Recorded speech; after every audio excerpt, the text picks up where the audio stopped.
Ladies and gentlemen, we have a very funny, very talented actress, comedian, now burgeoning producer, writer, will be a huge producer.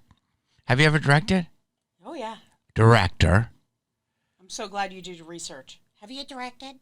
2 features. 2 features. 1 short. 2 commercials. 2 commercials. 1 web series. 1 web series. Put that closer to your mouth. I know. 1 pilot. 1 pilot. The pilot's just shot, not did. And she's really responsible, I could argue, for... Normally, I'm a little fakaked. For creating me. She really kind of made me. If it wasn't for her, I might not have gotten in the business. And she was my first love. Ladies and gentlemen, Jenica Bergere. Bergere like the Follies. Bergere. Did you expect that? I didn't expect that. That was very sweet. You've It's gotten true. more introspective in your age. Oh, really? Mm-hmm. How was I before? Holy Mother of God. I want the third eye. I want the third eye. Well, I'll just tell you, I called my agent, Bill Valoric, and I said... Bill Valoric. Hold on, I'm triple checking. Bill Valoric, the same guy you've had... We're going to do this whole podcast and no one's recording. Bill Valoric, that's a name from a name. Yeah. No, because I know how good it's going to be, so I'm going to triple check it, and it's all good. I said, I am on my way to do a podcast with Jamie Kennedy. And he said, refresh my memory. Ew. No, he knows who you are. How do you know each other? And I said, he was my first love. And he goes, oh, the guy that had pictures of everybody on the wall, like a master vision board. That's a compliment. Such a compliment. You were doing the vision board before the fucking secret. You were visioning, only visioning. You know what you didn't put in the equation? Anybody else. So the wall of Jamie is continued. Still. Heimlich? I literally went down the wrong hole. Okay, come here. I'm good. Wait. I did. You're so right. When Jamie, you and I met, do you recall when we met? How we met? I don't know how we met. I'm out. I know. Wait. I'm out. I want to say how we met. You ready? Yeah. Comedy club. I mean, that's like just an idiot's guess. No, hold on. I will refresh your memory. And I'm not an asshole. It's like 5G towers. I'm in my 50s. There's a lot going on. Got it. I hear that. I mean, I've only given birth 3 times. Yeah. You fucking thought your 12 o'clock was 12:42. So I know. You have I your have own no problems. right. I have my own problems. You're enough. I was standing on the I street got with a it. guy hollering at a wall waiting for her. She's like, this neighborhood got so much better. So wait. It looks like death row. Bill Valoric. Wow. Okay, go ahead. So I am flown to. I perform at the Laugh Factory. Yeah. Pam Thomas sees me. Yeah. She doesn't want me to audition for SNL. I'm represented by Sandy Warnock. Wow. And Russell Simmons. Yep. And I'm a hot comedian with no comedy. I was not funny at all. Hot comic and a hot comic. Right? She was a hot up-and-coming comic and a hot little piece of... Ass. Yeah, can you say That's that? a hot piece of ass. She was a hot little piece of... And that's when Drew, like, you were like the comedic Drew. Everyone was like, this is Drew Barrymore, but funny. Yes. And you were flopping around. I'll take that. Yeah, early 90s grunge, no bra. Is that legal? Except I have really... That wasn't fortunate for anybody.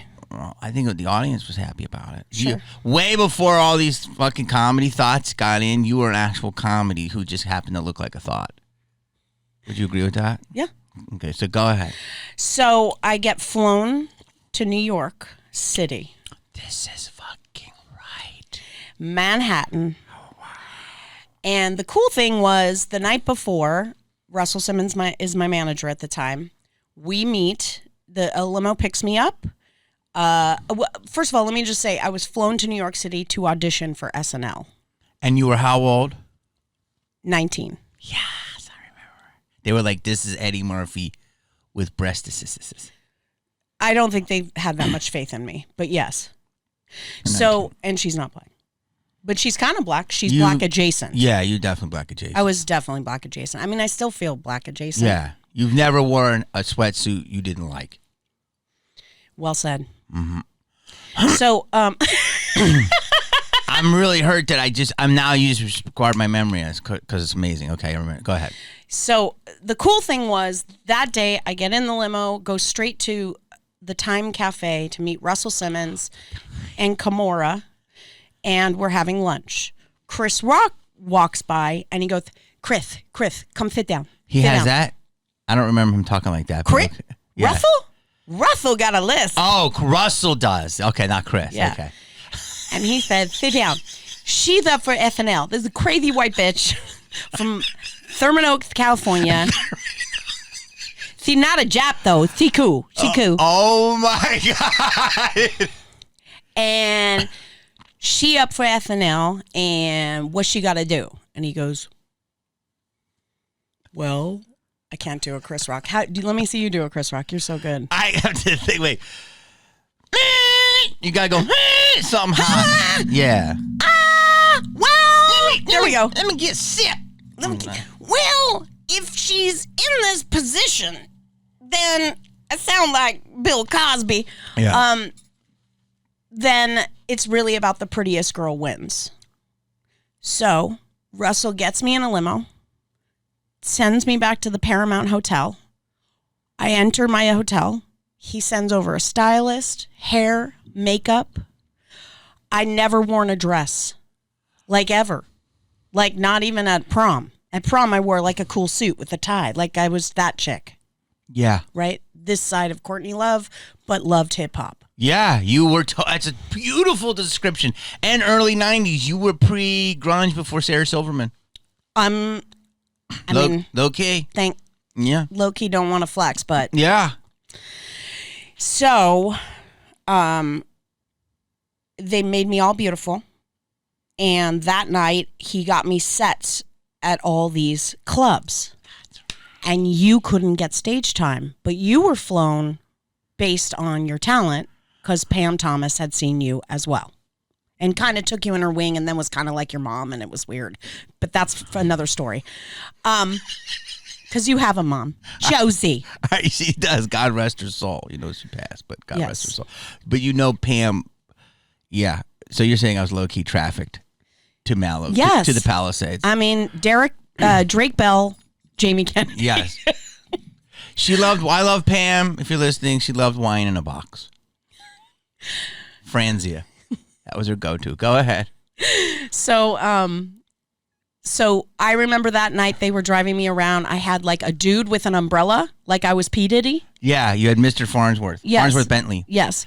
Not And a great thing to say now. They would take me into the clubs. I'd perform. I'd bomb at every single club. Take a shit on every stage. Every single stage. Comedy Cellar, Stand Up New York. I went everywhere and I was like, did this Dennis Leary impression. And that was like, I think they just laughed and clapped to get me off the stage and to tell me to shut up. Mm-hmm. And I later found out that night you couldn't get stage time anywhere. Anywhere. And you were like on the streets of New York with your little corduroy, like buttons falling off, worried about your hair, always worried about your hair. Still am. Yeah, still. Maybe didn't bathe. Probably did. Still don't. Smelled a little bit like this room. Still do. And the next night, you, me, Molly Shannon, McNally Segal, and another girl who I'll never know her name, went up and performed 5 minutes in front of David Spade. Yeah. Farley. Yeah. Dennis Miller. Yeah. Lorne. Was Lauren there? Oh, yeah. He was right in the middle. Right in the fucking middle. What club was it? Stand Up New York. You got such a memory. And then I forgot that Spade was there. Yeah, Spade and Farley. Okay, I'll give you my comments, so keep going. Walked out. Your manager, or somebody who wanted to be your manager, said, I wasn't funny, but I was very pretty. To you? Yeah. After the SNL? Yeah. After you diarrheaed on every stage? On every stage. Oh my God, what motherfucker was that? So not only did I have diarrhea and shit and probably some trailing hemorrhoids, he just exploded my asshole further. That's a bad analogy, but... Aggressive. It's... So hold on a second. So what happened? You felt that you went up, you did your set, and you felt, I remember because you lived in your head. Well, I mean, listen, I have my own issues. I mean, but is there room for anybody in yours? I'm just wondering. I know. Well, you saw this is outside my head, so can you imagine? This just amplifies your brain. So wait, so you go in. So I come out, and you're out there with your little Converse and your corduroy nasty jacket. My ponytail. You bombed. I bombed? I thought I had a pretty good set. No, you bombed. Totally.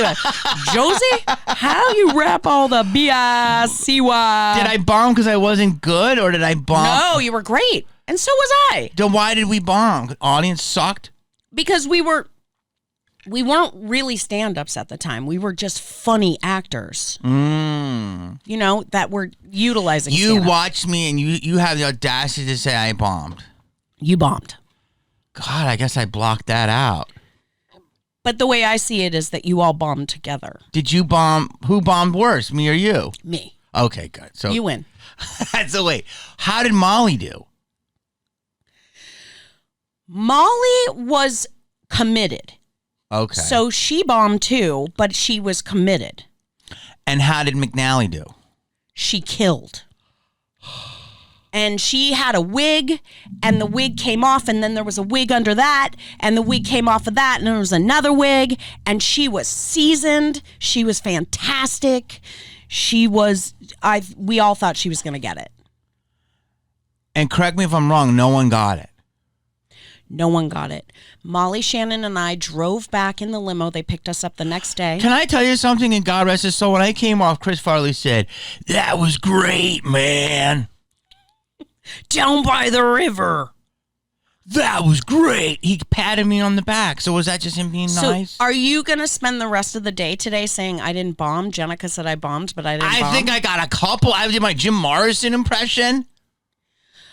You went over like... Today, we're going to read a little poem. Come on. I did Jim Morrison as a kindergarten teacher. I think people thought you had something, but it didn't resonate with the crowd. Because they're all New York assholes. Right. And I wanted to talk about politics. Yeah, and you and I were this LA light, and it was like we were raw wood. But it was like you could chip us. Like, throw us in the room, you at 19, me at 23, throw us in the... man. Yes, throw us in the fucking room and we'll just jump in. That's what I thought. But I always said, my angle is that they said they're not really looking for a guy, Pam goes. I remember that. But Pam goes, it's all girls and you. And since you're so sensitive, you could probably sneak it from these fucking girls. Yeah. So I was like, they needed a girl, but they looked at me because Pam was like, this guy's just different. What was evident to me was that Pam had a phenomenal eye. Amazing eye. And she saw literally diamonds in the rough, and we were diamonds in the rough. But there we were outside, and it was raining in like pebbles. We were like pebbles. We weren't diamonds. Like, it was like, that was so intense and so crazy. But I will say, you were in your head like, that was great. Wasn't that great? That was great. Patty positive. And I was like, that wasn't. Russell gets us a car, and I say, come with me. Yes. Can I just comment? Hold that thought. I think you have bomb ears, though. Whitney Cummings has a great take about people's ears. When they kill, they still think they bomb. They're called bomb ears. Mm. And they have other people that have kill ears that they really bomb and they think they kill. I don't think I have kill ears, but I don't have bomb ears. I'm like humble ears, but you have bomb ears. So I bet you did better than you did. Probably not. We get. I love her honesty. God damn it. I mean, I really wasn't ready. I was like writing shit on note cards as I'm walking up to the stage. You were green, but I had time. I did a bunch of time for 3 years on the coffee circuit. You were much more seasoned than me. You were 23. I was 23, and I did my first guest spot on a TV show. What was it? It was a comedy show called Comedy Uncensored or something, and I did 5. That's right. I did 5 minutes, and I remember you held on to that tape. Yeah, that was my. Look at this tape. Look what I did. Look who I am, Philly. Look at the tape. So go ahead. Russell comes. So Russell brings a car, and Bill Bellamy is in the car, and you, me, and Bill go to some fucking club. And I meet LL Cool J and the Louis Farrakhan people, and I, like an idiot, said, "Nice bow tie." And this motherfucker was about to kill. Like, I'll never forget that. "I like your bow tie." Oh, and I meant it. I was like, "I like your bow tie." That's 5%ers. Wow. I remember. Am I crazy? I don't remember some of this stuff. So then what happens? So then I met this guy. He wrote his number down. He said, "I think you're all that and a bag of chips." And I thought that was so cute. We went to a dance club. Yeah, it was a club. Mm-hmm. It was I think it was like a Vanity Fair, some magazine, something celebrating Bill Bellamy. They represented Bill Bellamy. I got to go on Bill Bellamy's train. You got to come on the Jenica train on the Bill Bellamy's train. And boom, there we were. I met LL. Mm-hmm. And I was like, "I know what your real name is." He was like, "Todd." "Hi, Todd."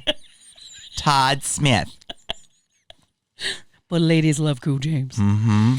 And then we walked. Then we were nervous. We didn't hear anything. We didn't have cell phones to check. There was nobody to talk to. SkyTel pagers. I couldn't afford a pager at that point. It was $15 a month. I know. You're right. Okay. Yeah. I mean, so don't shrug that off. You lived in a fucking carport with no windows. Maybe $300 a month. It's true. It smelled like exhaust. It's true. The floor was moldy. It's true. You had pictures on the wall of everybody you wanted to emulate. Mm-hmm. A silly little bed that would probably have bed bugs. Mm-hmm. A few products for your hygiene, mm-hmm. and a dream. And a Tony Robbins tape. And a Tony Robbins tape and a dream. And that Tony Robbins tape over and over. I mean, I don't know anybody like you. In a good way. Oh. You're so sweet. You earned this. You earned your shit. I didn't deserve what I got, but whatever. So that night, we walked around the streets of Soho, and I remember thinking, people are up and awake in New York. This is it. I want to be here all fucking night. We went over to the Comedy Cellar. We saw Barry. We asked if we could get on stage. We may have gotten on stage. I don't know. You may have gotten on stage, but I know that you had shared with me the night before you didn't have the red carpet that I had, mm-hmm. and you were in the rain. And we fell in love. It was that night. I remember it was that night. Didn't we eat? You're lying right now. I remember it was that night. We fell in love that You're night. You're like 19 relationships in now. You have no idea what the fuck happened. I do. Wait.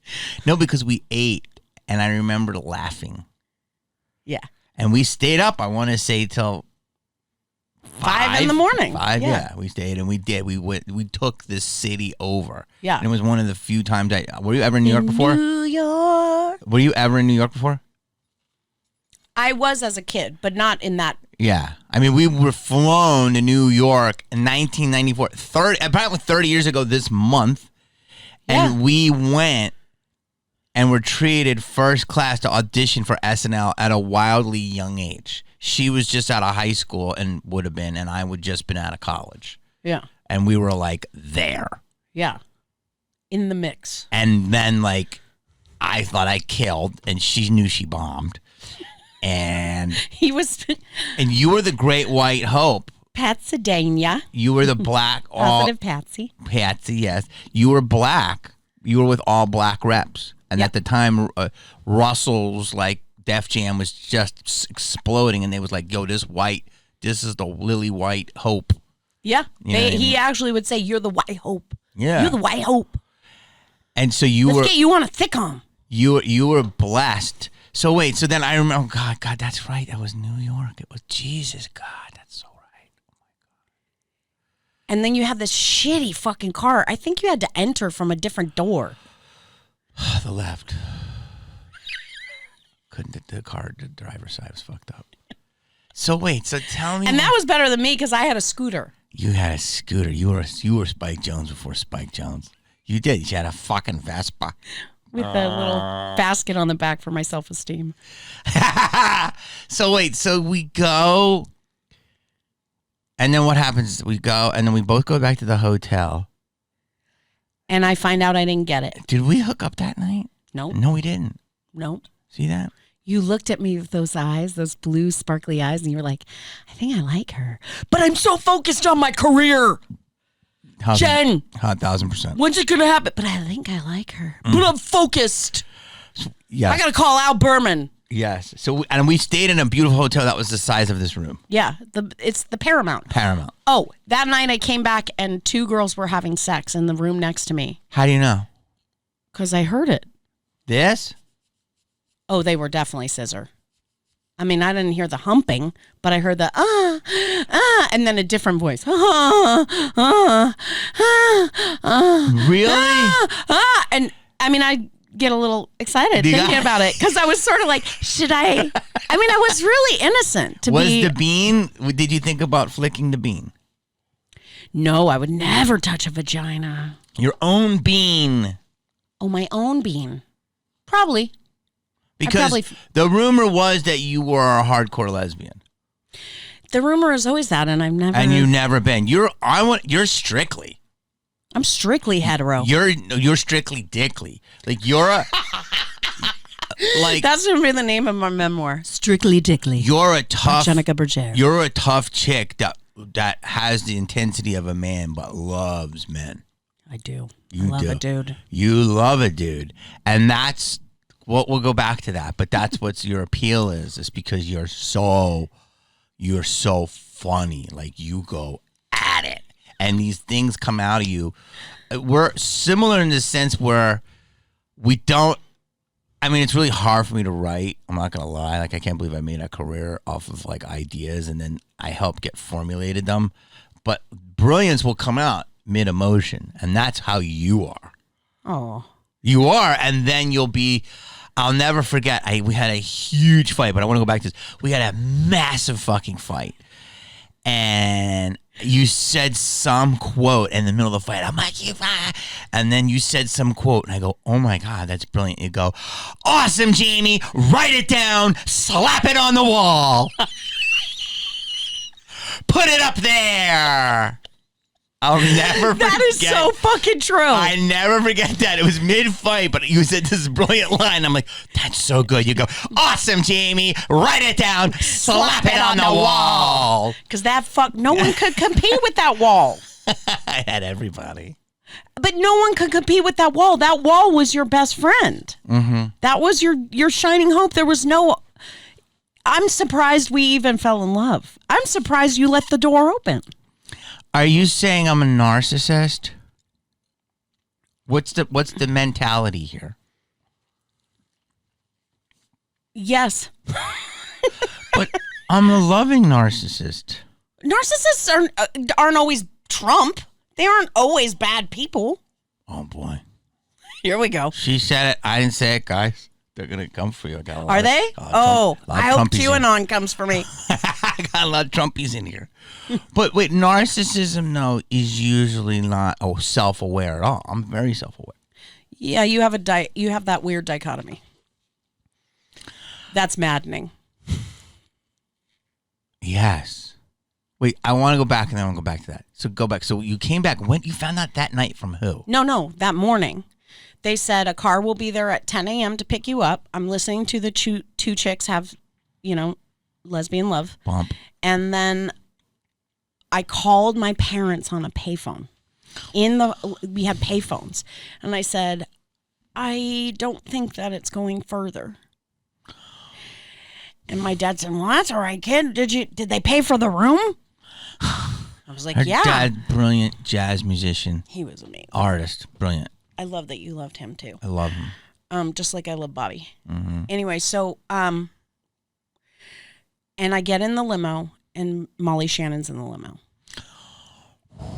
And do people understand this? yeah. Do you understand this? Like comedy god. But you also understand that it's like in the limo, you're both competing, but you're not. But you understand this? This was like gatekeepers, the best of the best guys. It's not Snapchat, and I blew up on Snapchat. This is like how we did it. The real system. And it's really tough, but guess what? When you get through the hurdle, you feel amazing. Go ahead. Wow. So I said, I sat in the car. The guy put the suitcase in the back. And I just burst into tears. And she goes, oh, honey, it's going to be okay. And I said, I just can't tell my parents. I just can't go back and tell them I didn't get the show that changed our lives. Because SNL was the one thing I was allowed to watch. Like my parents had On and Select TV. I don't know if you remember that. It was a button. Mm-hmm. And if you switched it to Select TV, you got some nudie movies. Mm-hmm. Through the squiggles. Right. But if you went to On TV, the only bad thing on television was SNL, and my parents would let me watch it, and it was a personal disappointment that I didn't get it. So I start crying, and she said, "What are you crying about? I'm almost 30." And I said, "Oh, I'm sorry," because 30 sounded like 90, and we remained friends for a little bit, and she invited me to her show, and she had this one last hurrah where she did her show. She was like, I'm putting my show up, and she was putting it up at the Sofitel Hotel, like in the boardroom or something like that, and went and saw her. She was brilliant, funny, and none of us got it. Laura Keitling, that's the other person. Laura Keitlinger came in from the side. She had a great set. She had a great set. It was political. It was smart. Yeah, she's gorgeous. And that was that. Did she get it? She got it. So she got it. It was somebody to match Janine Garofalo. That's what they were looking for. And Janine left. And they both left. And then Sarah came on. And then Michaela Watkins and others. I want to say it was Janine first, Laura, and they both kind of left, Sarah, and then Molly. Yeah. So Molly replaced... And Sarah was there only a year, I think. The whole. You mean, Sarah was only there a year, and Laura was only there 6 months. Yes. So then, listen to this. So we all think we're there. You just said something. I want to keep going on the timeline, but the next year, you want to talk about fucking wildness, but also humble pie uncomfortableness, is I go to Second City. And I'm not a big paying for improv guy. I'm just not. You refuse to pay for that? Well, it's just like, I don't need some guy from fucking Poughkeepsie, New York that graduated with a program. No matter if you can do more accents than him, he's going, well, this is what you have to go through. I get it's a feeder system for that show, but other than that, it's like, guy, I go to the clubs, do a bar in Boston, get beaten. You know what I mean? Yeah. But I'm not saying it doesn't work. I just get annoyed because you're a struggling artist, and I was always able to find deals where you could sweep the floors for, stuff. I go, and Pam's like, we have to go. I want you to come to Groundlings. And I go, I'm not fucking taking Groundlings. And she goes, I need to come because I'm going to watch two guys. And she goes, I go, well, what about me auditioning again? She goes, you still need to work more, and then I'm going to get you a second audition. So it was like a 3-year thing. I was like, and I go and watch a show, and there's 10 people in the show, and I watch 3 people that absolutely destroy. One's Molly Shannon, one's Chris Kattan, and one's Will Ferrell. And I'm at that Groundling show, and Pam goes, Molly's coming back this year. I've heard so much about Chris, and I heard so much about Will. And she goes, these guys, and boom, I was there. I said hi to them, but they were both freaked out. Like, they were all in their head. Within a week, they were on a plane in New York. So did you change your philosophy about Second City and Groundlings? No, I think I went to the Cow's End and did an open mic. Yeah, because that's better with Barry. Exactly. But I mean, well, they didn't want me at that point, but I'm like, I'm not going to go back down. Like, even though, like, I understand what you're saying, but I was already done enough that I didn't, but yeah. So go ahead. I just remember when we broke up, you exploded. And nothing is worse than fucking looking at your ex in Times Square when you can't get a fucking guest star.